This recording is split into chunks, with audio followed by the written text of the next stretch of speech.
കാര്യക്ഷമമല്ല നല്ലത് നമ്മൾ മനസ്സിലാക്കേണ്ടതെന്ന്. നിലവിൽ ആദ്യം നടത്തിയ പരിശോധനയിൽ ഒരു സിഗ്നലും കിട്ടിയിട്ടില്ല. ആ മണ്ണിനടിയിൽ വാഹനമുണ്ടോ എന്നത് ഉറപ്പിക്കാൻ കഴിയുന്നില്ല. അവർ പോലും പറയുന്നത് GPS കിട്ടിയത് ഒരുപക്ഷെ പുഴയിലേക്ക് വീഴുന്നതിന് മുൻപുള്ള ലാസ്റ്റ് സിഗ്നൽ ആയിരിക്കുമെന്നാണ്. പുഴയിൽ നടത്തിയ തെരച്ചിൽ കഴിഞ്ഞ ദിവസം നേവിയൊക്കെ കൺഫേം ചെയ്തതല്ലേ ജിതിൻ, പുഴയിലേക്ക് ഈ വാഹനം വീണിട്ടില്ല എന്ന്? കൺഫേം പറഞ്ഞതാണ്, പുഴയിലേക്ക് ഈ വാഹനം വീണിട്ടില്ല എന്ന് ഉറപ്പ് പറഞ്ഞതാ. ഈ മണ്ണ് ഇപ്പോൾ തെരച്ചിലുണ്ടായിരുന്നു നേവിയുടെ തെരച്ചിൽ ഇന്നും ഉണ്ടായിരുന്നു. പക്ഷെ ഒന്നും കാര്യമായിട്ടൊന്നും കണ്ടെത്തിയിട്ടില്ല. അതായത് പുഴയുടെ അടിത്തട്ട് വരെ അവർ തെരഞ്ഞു എന്നാണ് ഞാൻ മനസ്സിലാക്കുന്നത്. അപ്പോൾ ഈ ലോറി, അതും ഇത്രയും ഭാരമുള്ള 25 ടൺ തടിയും 15 ടൺ ലോറിയുടെ ഭാരവുമുള്ള ഇത്രയും ഭാരമുള്ള ഒരു വാഹനം ഒഴുകിപ്പോയിട്ടുണ്ടെങ്കിൽ അതിലുണ്ടായിരുന്ന തടിയോ അല്ലെങ്കിൽ വാഹനത്തിന്റെ പാർട്സോ അങ്ങനെ എന്തെങ്കിലും കിട്ടേണ്ടതല്ലേ? അങ്ങനെ ഒരു സാധനവും ആ നദിയിൽ നിന്ന് കിട്ടിയിട്ടില്ലല്ലോ. ഒന്നും കിട്ടിയിട്ടില്ല. അപ്പോൾ ഈ മണ്ണിനടിയിൽ ഈ വാഹനം ഉണ്ട് എന്നുള്ളത് അവർക്ക് ഉറപ്പിച്ച് ഇതിൽ കൂടുതൽ കാര്യക്ഷമമായി തെരച്ചിൽ നടത്താവുന്നതല്ലേ ഉള്ളൂ ജിതിൻ? തെരച്ചില് കാര്യക്ഷമമായിട്ട് നടത്താൻ പറ്റും. പക്ഷേ ഈ സ്പോട്ട് എങ്ങനെയാ കണ്ടുപിടിക്കേണ്ടതെന്നില്ല. അത് ഇപ്പൊ കൊണ്ടുവന്ന സാങ്കേതികവിദ്യ എത്രത്തോളം ഫലപ്രദമായി എന്ന് അറിയാൻ പറ്റുന്നില്ല. അത്രയും ഫലപ്രദമായിരുന്നെങ്കിൽ ഈ സമയം കൊണ്ട് എക്സാക്ട് ലൊക്കേഷൻ കണ്ടുപിടിച്ചിട്ട് റെസ്ക്യൂ ആരംഭിക്കാൻ പറ്റിയിരുന്നില്ല. അതിനുള്ള സംവിധാനമാണ് ജിതിൻ. ഞാൻ നീലിനോട് ആവർത്തിച്ച് ചോദിച്ചു. ഗ്രൗണ്ട് പെനട്രേറ്റിംഗ് റഡാറിന് തന്നെ വ്യത്യസ്തമായ ആന്റിനകളുണ്ട്, ഓരോ ഇടത്തും പ്രയോഗിക്കേണ്ടതുണ്ട്. അതിൽ സിഗ്നലുകൾ കിട്ടുന്ന രീതിയിലുള്ള സംവിധാനങ്ങളാണ്, ഓരോ ടെറൈനും അനുസരിച്ചാണ് ഉപയോഗിക്കേണ്ടത്. ഇപ്പോൾ കൊണ്ടുവന്ന സാധനം അല്ലെങ്കിൽ കൊണ്ടുവന്ന GPR എന്ന് പറയുന്നത് പരന്ന പ്രതലങ്ങളിൽ, അതായത് ഇപ്പോൾ ഗ്രാനൈറ്റ് അല്ലെങ്കിൽ ഒരു വീടിന്റെ അടിത്തറയിൽ ഏതെങ്കിലും കേബിൾ പോയിട്ടുണ്ടോ അല്ലെങ്കിൽ കമ്പികൾ കിടപ്പുണ്ടോ അതൊക്കെ കണ്ടെത്തുന്നതിനായുള്ള 4 മീറ്റർ വരെ മാത്രം താഴ്ചയിലുള്ള വസ്തുക്കൾ കണ്ടെത്താൻ കഴിയുന്ന റഡാറാണ്. അതിൽ ഇപ്പോഴത്തെ ഈ എന്ന് പറഞ്ഞു കഴിഞ്ഞാൽ മണ്ണും ചെളിയും പാറയും എല്ലാം ഉള്ളതാണ്. അതിൽ ഒരു 2.5 മീറ്റർ പരമാവധി അത്രയേ കിട്ടുകയുള്ളൂ. അതെ, തീർച്ചയായിട്ടും 4 മീറ്ററിലെ അത്ര ആഴത്തിൽ അത് കണ്ടെത്താൻ പറ്റുന്ന അതിനോട് കാര്യം ഉണ്ടാവില്ല. ഇവരെന്താണ് ഉദ്ദേശിക്കുന്നത് ജിതിൻ? ഈ രക്ഷാപ്രവർത്തനം എന്ന് പറയുന്നത് നമ്മൾ മാധ്യമങ്ങളൊക്കെ ഇങ്ങനെ ആവർത്തിച്ച് ചോദിക്കുമ്പോൾ എന്തൊക്കെയോ ചെയ്യുന്നുവെന്ന് വരുത്തുകയാണോ ജിതിൻ? ഞാൻ വിഷമം കൊണ്ട് ചോദിച്ചു പോവുകയാണ്. തീർച്ചയായിട്ടും ഇവിടെ നല്ല ഷോ ഓഫ് നടക്കുന്നുണ്ട്. അത് ഇവിടെ അത് വെടിപ്പിന് ഇവിടെ നടക്കുന്നുണ്ട്. എല്ലാരും വിളിച്ച് ഫോട്ടോ എടുപ്പും അങ്ങനത്തെ കാര്യങ്ങളൊക്കെ പക്കയായിട്ട് നടക്കുന്നുണ്ട് ഇവിടെ.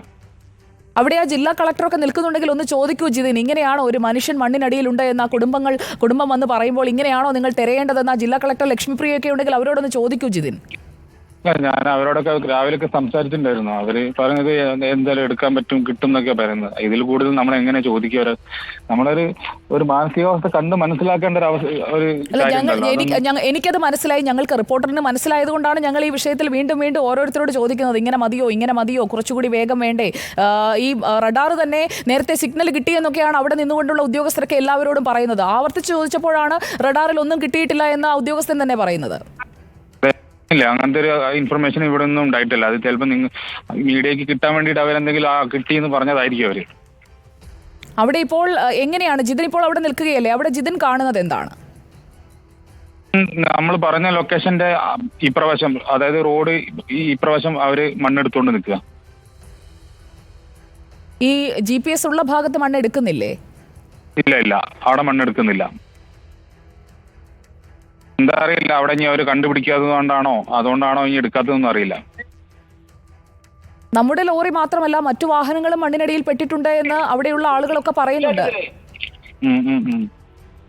അങ്ങനെ പറയപ്പെടുന്നുണ്ട്. എത്രത്തോളം ശരിയാണെന്ന് അറിയില്ല. ലോറി എന്തായാലും പുഴയിലേക്ക് ഒഴുകി പോകാനുള്ള ഒരു സാധ്യത ജിതിൻ കാണുന്നുണ്ടോ? കാരണം ഇതുവരെ പറഞ്ഞത് വെച്ച് ആ വാഹനത്തിന്റെ ഒരു ഭാരമൊക്കെ വെച്ച് അത് ഒഴുകി പോകാനുള്ള സാധ്യത വളരെ കുറവല്ലേ ജിതിൻ? 40 ടണ്ണുള്ള ഒരു ലോറി ഒഴുകി പോകാനുള്ള ചാൻസ് എന്തായാലും കുറവാണ്. പിന്നെ ഇന്നലെ അവര് നേവി ടീം അത് കൺഫേം ആക്കിയതുമാണല്ലോ. എന്തായാലും വെള്ളത്തിൽ ആ വണ്ടി ഇല്ല എന്നുള്ളത് അവർ ഉറപ്പുവരുത്തിയതാണ് ഇന്നലെ. പിന്നെ എന്തുകൊണ്ട് അങ്ങനെയാണെങ്കിൽ വെള്ളത്തിലില്ല, ഒഴുകിപ്പോയിട്ടില്ല, മറുഭാഗത്തില്ല, അങ്ങനെയാണെങ്കിൽ പിന്നെ ഈ മണ്ണിനടിയിലല്ലേ സ്വാഭാവികമായും ആ ലോറി ഉണ്ടാവേണ്ടത്? മണ്ണിന്റെ അടിയിൽ തന്നെയാണ് ഉണ്ടാവാൻ ചാൻസ് ഉള്ളത്. ഇപ്പൊ അവർക്ക് നമ്മുടെ സസ്പെക്ട് ചെയ്യുന്ന സ്ഥലം എന്ന് പറഞ്ഞാൽ ഇപ്പം അവർ റഡാർ വെച്ച് ചെക്ക് ചെയ്യുന്ന ഭാഗം മാത്രമല്ല, അതിന് മുകളിലേക്കും നമുക്ക് സസ്പെക്ട് ഉണ്ട്. പക്ഷെ അവിടേക്കൊന്നും അവർ റഡാർ വെച്ച് കൊണ്ടുവരാൻ തയ്യാറായിട്ടില്ല ഇതുവരെ. ജിതിൻ ഒരു കാര്യം ചെയ്യൂ. ജിതിൻ, ഇത് നമ്മുടെ വീട്ടിലെ ഒരാളെയാണ് നമ്മൾ അന്വേഷിച്ച് കാത്തിരിക്കുന്നത്. ജിതിൻ ആ ഉദ്യോഗസ്ഥനോട്, NIT ഉദ്യോഗസ്ഥനോടൊക്കെ നിങ്ങൾക്കുള്ള സംശയം കൂടി ഒന്ന് പങ്കുവെക്കൂ. നീൽ എന്ന മലയാളിയാണ് അയാൾ. അയാളോടൊക്കെ അദ്ദേഹത്തോടൊക്കെ ആ സംശയം ഒന്ന് പങ്കുവെക്കൂ. അതായത് ഞങ്ങൾ സസ്പെക്ട് ചെയ്യുന്ന സ്ഥലങ്ങൾ ഇതൊക്കെയാണ് എന്നതുകൂടി പറയൂ. കളക്ടറോടും ഇക്കാര്യങ്ങൾ ആവർത്തിച്ച് പറയൂ. നമുക്ക് നമ്മുടെ അർജുനെ തിരിച്ചു പിടിക്കണം ജിതിൻ. അതിൽ നമ്മൾ ചില കാര്യങ്ങളിലൊക്കെ നമ്മൾ അധികൃതർ ചെയ്യുമെന്ന് പറഞ്ഞ് നോക്കി നിൽക്കാതെ നമുക്ക് മുൻകൈ എടുത്ത് നമ്മൾ വീണ്ടും പറയേണ്ടി വരും ജിതിൻ. അതെ, കാരണം എന്താ വെച്ചാൽ ഇവിടെ നിന്ന് ഞങ്ങളിപ്പം ഇവിടെ നിൽക്കാൻ സമ്മതിക്കുന്നില്ല അവര്. ഇപ്പുറത്തേക്ക് കുറച്ച് ദൂരത്തെ മാറ്റിക്കൊണ്ടിരിക്കുക. ജിതിൻ, അവിടെ നിന്ന് മാറി പോകുന്നതിന് മുൻപ് കൃത്യമായി ഇക്കാര്യങ്ങൾ ചോദിക്കൂ. അത് ചോദിക്കേണ്ടത് അർജുന്റെ ബന്ധുവായ ജിതിൻ തന്നെയാണ്.